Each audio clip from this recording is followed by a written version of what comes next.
Chapter 9. The Final Attempt.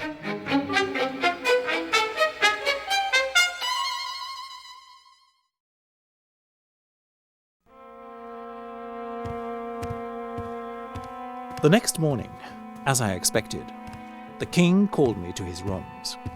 I had been walking a very fine line and knew that it was just a matter of time before they realized what my game was. Fouquet was not there, which surprised me, but André was. D'Artagnan, how long have you been captain of the King's Guard? Nearly 30 years, Your Majesty. Nearly 30 years. It makes me sad to think that after 30 years of service, you should forget your duty to the king and become a traitor. Your Majesty, I am— Silence, D'Artagnan! Even if you are not a traitor, you are no longer the musketeer that you were. However, everything tells me you are a traitor, or the next best thing. You could not catch your old friends after the escape from St. Marguerite, and André now tells me that it was you who let those traitors in on the night of my birthday party.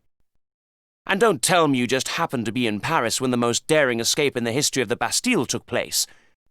Also, I have been told there were 3 men dressed as musketeers, and a 4th, who looked just like you. What do you have to say to that, D'Artagnan, my disloyal servant? Your Majesty, I swear— Oh, D'Artagnan, you have made me a very unhappy man. You see, I not only believed you were a loyal servant, but also a loyal friend. Indeed, there were times I thought you were the only friend I had in the world. I was planning to give you an estate and make you a count. Yes, a count, D'Artagnan. Now you will have nothing. From today, André will take your place, and you will not be allowed to leave the palace until they come from Paris to take you to the Bastille. Give André your sword, D'Artagnan. I unbuckled my sword and gave it to my lieutenant. Naturally, you will be guarded at all times by 2 musketeers until you are taken from here. Goodbye, D'Artagnan. We will not meet again. Louis turned his back on me, and I left the room. I was taken by 2 of my own guards and made to take off my uniform. It was the saddest day of my life. I felt naked, empty. Serving France had been my life, and without that, I had nothing.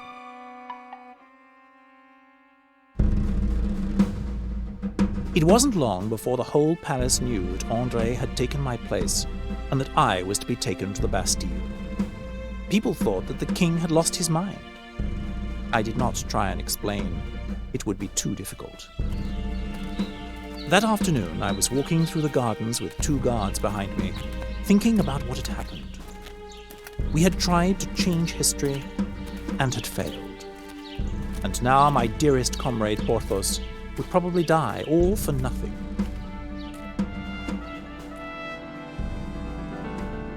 When we had got him back to the Church of St. John, Porthos had been still alive, but only just. I did my best to stop the bleeding, without much success. However, just before I had to leave, he came round and looked weakly into my face. D'Artagnan, is it over? No, my friend, I said, trying to smile. An old ox doesn't die that easily. He turned his head, and he saw he was back with the skeletons. Well, you've brought me to the right place to die. He looked over at Aramis and smiled. As I was leaving, Athos took my arm. Should you go, D'Artagnan? It will be dangerous for you now. I must, I said. How can you get into the palace without me? But the king will no longer trust you. I will have to take that risk. I must go. Look after Porthos. I will find a way. And that was how it had been when I left.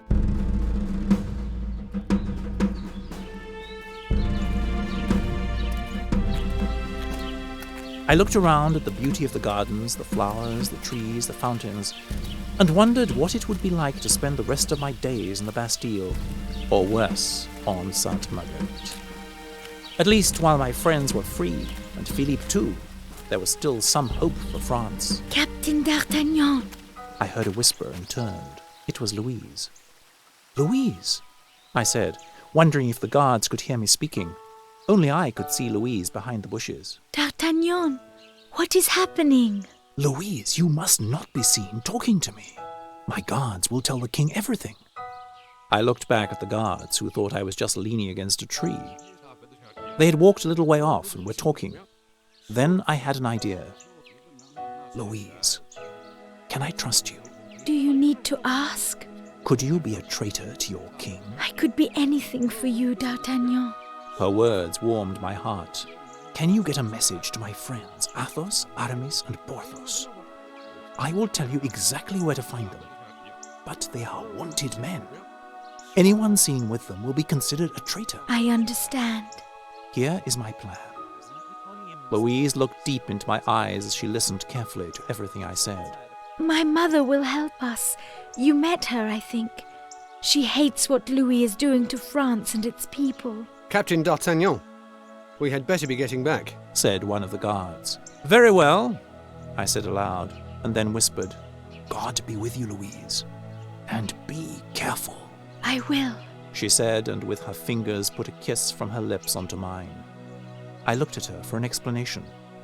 She said nothing, but the answer was there, in her eyes.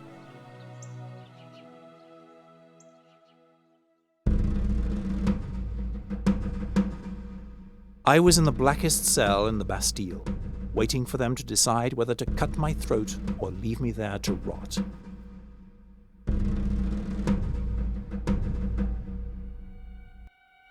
Back in the palace, things continued without me.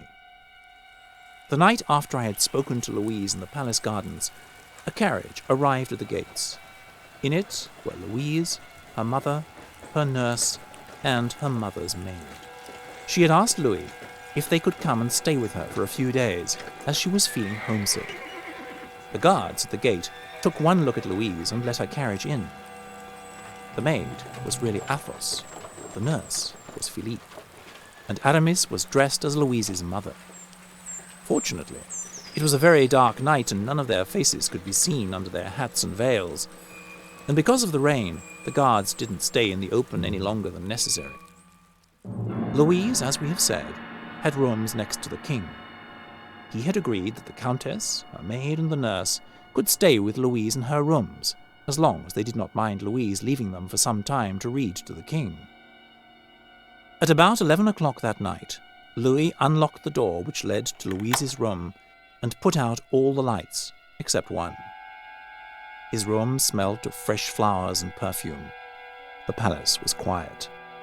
Most people had gone to bed. Only 2 guards remained on duty outside the king's rooms. Louise entered the king's room. Louis liked her to read to him before he slept. Are you well after your journey, my darling Louise? Very well. And your Majesty? I am still sad about D'Artagnan. I really thought he was my loyal friend. As did I, your Majesty. You liked him, didn't you, Louise? Almost as much as your Majesty. Forget about him now. Soon he will be food for the worms. Come here, Louise, and read to me. You are indeed looking lovely tonight. The king got into bed, and Louise sat on the chair next to the candle. What shall I read for you tonight, your Majesty? The history of France. I think you had stopped at Henry IV. Louise began to read, but it was not long before Louis's eyes closed. Louise put the book down and blew out the last candle. 10 minutes later, Aramis and Athos, still dressed as Louise's mother and her maid, left Louise's room and very quietly went into the king's rooms. Louis was fast asleep and did not notice these 2 approach his bed. One had a pillow in his hands, the other a strong piece of rope. Aramis pushed the pillow down on Louis's face to silence his cry, while Athos tied his hands behind his back. Louis was roughly pulled out of his bed and into Louise's room. 2 minutes later, Philippe was in Louis's bed, wearing exactly the same nightshirt that the king had been wearing just minutes earlier. Louise, who knew her way around the king's room, lit a candle, and when she saw Philippe without his disguise, she was shocked how closely he resembled Louis. Your Majesty! Louise, we are able to speak at last. I'd like to thank you for your help.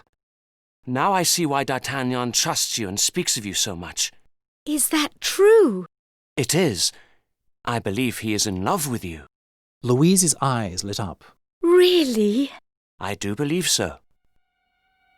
At that moment, Aramis and Athos, still dressed as the Countess and her maid, came back into the king's room with Louis, who was now dressed as Louise's nurse.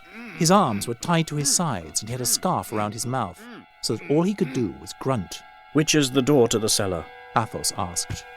Louise ran and pulled a curtain aside, revealing a door leading to the cellar. When they had left, Louise closed the curtain again, and everything was back to normal. There was a knock at the door. Philippe was surprised, but said, Come in! with as much of a kingly air as he could. Andre opened the door. Your Majesty, we heard a noise. Is everything all right?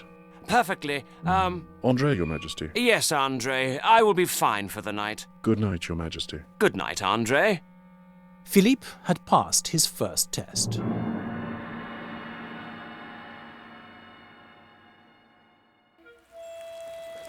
The next morning, Louise's carriage stopped near the cellar door, where Aramis, Athos, and Louis, still wearing their disguises, were sheltering from the rain.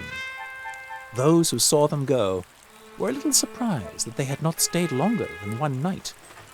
But the king could be a difficult man, and he may not have liked to have 3 large women sharing a room so close to his own.